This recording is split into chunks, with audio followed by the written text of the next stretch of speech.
സൗദിയിൽ വിദേശ ഡ്രൈവർമാരുടെ നിയമനം കുത്തനെ ഇടിയുന്നു. കഴിഞ്ഞ വർഷത്തെ അപേക്ഷിച്ച് 33% ഇടിവാണ് ഉണ്ടായിരിക്കുന്നത്. ഡിസംബറോടെ ഹൗസ് ഡ്രൈവർമാരുടെയും ടാക്സി ഡ്രൈവർമാരുടെയും എണ്ണം 40% കുറയും. ജൂണിലാണ് വനിതകൾക്ക് ടാക്സി ഓടിക്കാനുള്ള അവസരം. 10 ലക്ഷത്തിലേറെ വിദേശ ഡ്രൈവർമാരുണ്ട് സൗദിയിൽ.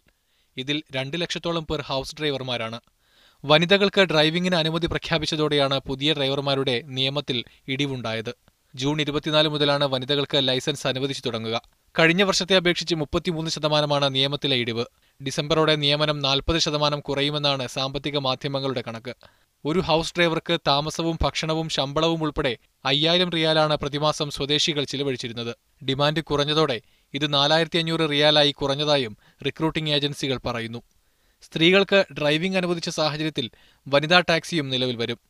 1000 സ്വദേശി വനിതകൾക്ക് ടാക്സി ഡ്രൈവിംഗ് പരിശീലനത്തിന് കരീം അടക്കമുള്ള കമ്പനികൾ ഒപ്പുവെച്ചിട്ടുണ്ട്. ഈ സാഹചര്യത്തിൽ വിദേശ റിക്രൂട്ടിംഗ് ഇനിയും കുറയാനാണ് സാധ്യത. വനിതകൾക്ക് മാത്രമായി വനിതകളുടെ ടാക്സി സേവനവും വരുന്നുണ്ട്. നിലവിൽ കരീം ടാക്സിയുടെ സേവനം ഉപയോഗപ്പെടുത്തുന്നതിൽ 70% സ്ത്രീകളാണെന്നാണ് കണക്ക്. വനിതാ ടാക്സി വരുന്നതോടെ ഈ മേഖലയിൽ സ്വദേശി വനിതകൾക്ക് തൊഴിൽ കൂടും. വിദേശികളുടെ സാധ്യതയും കുറയും. Media 1 Riyadh.